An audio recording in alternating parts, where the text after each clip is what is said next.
شیخ عبدالقادر جیلاني رحمه الله یو ورځ په لاره باندې روان و، یو شادیوان ورته مخته راغی. شادیوان هغې چاته وایي چې شادو ورسره وي او خلکو ته یې ګډوي، لوبې پې کوي او د خلکو سات تېروي او د دغې په وسیله باندې بیا د خلکو نه پیسې اخلي. نو دا شادیوان شیخ عبدالقادر جیلاني رحمه الله ته مخته راغی، ورته ویې ویل چې یو د کسب وکړه. نو شادو یې ورته وګډوله. شادو ښایسته اتڼ ورته وکړو. کله چې وکړو 100 روپۍ راکوي. ولې؟ وایي سات مې درته تېر کړو. څومره ښه سات دې تېر شو. وایي ښه دلته راشه. چې رانږدې شو د دې شادیوان په دې سترګو شیخ عبدالقادر جیلاني رحمه الله لاس راتېر کړو. چې لاس یې پرې راتېر کړو ګوري حالات بدل دی. په یو ځنګل کې روان دی دا شادیوان چې څه مزل کوي، یو علاقې ته رسېږي. د هغه علاقې د خلکو بادشاه مړ شوی دی.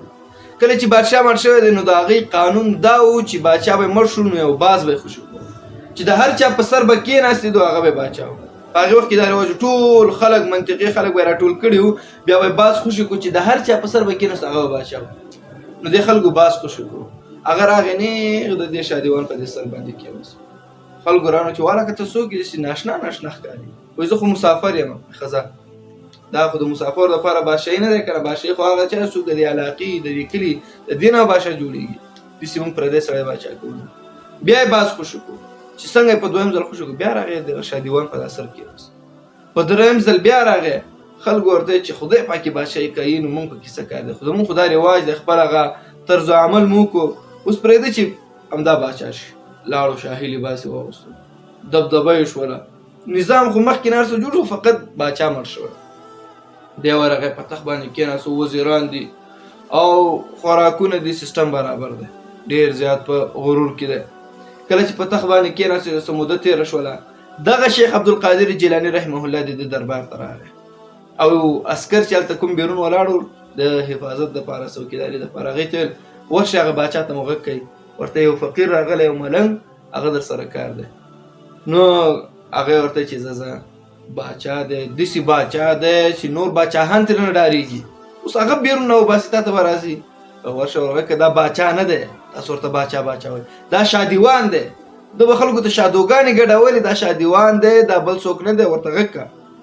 خلک غوسه شول چې دا دی څه وایي. څوکیدار چې نور هم خفه شو او ورغې باچا ته چې دغسې یو سړی راغلی او تا ته شادیوان وایي او ته څومره خطرناک باچا یې.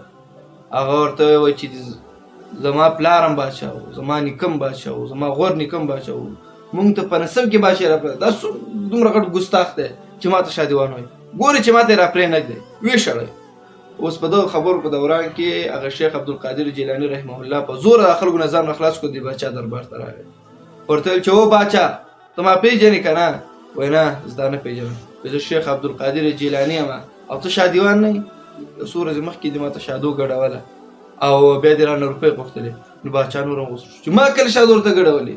زموږ نیکونه بادشاهان تېر شوي دي. دروغ وایي. ښه دا چا کې چې لږه چوکۍ ورته میلاو شي، لږه هستي ورته راشي، بیا دروغ شروع کړي او غرور تکبر شروع کړي، نو ده دغسې ډوزې شروع کړلې.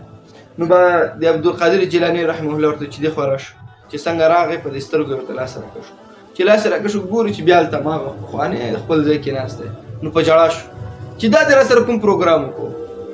زه خو ښایسته په شاهي تخت باندې ناست وم، غلامانو میوې وې، مزې وې، چرچې وې، دا دې را سره کوم کار وکړو؟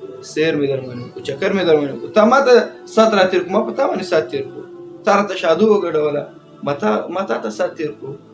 مونږ ته به علمای کرام وایي دا د اولیاو کرامات دي. ګوره ښه ځکه رحمان بابا وایي چې په یو قدم تر عرشه پورې رسي، ما لیدلی دی رفتار د درویشانو.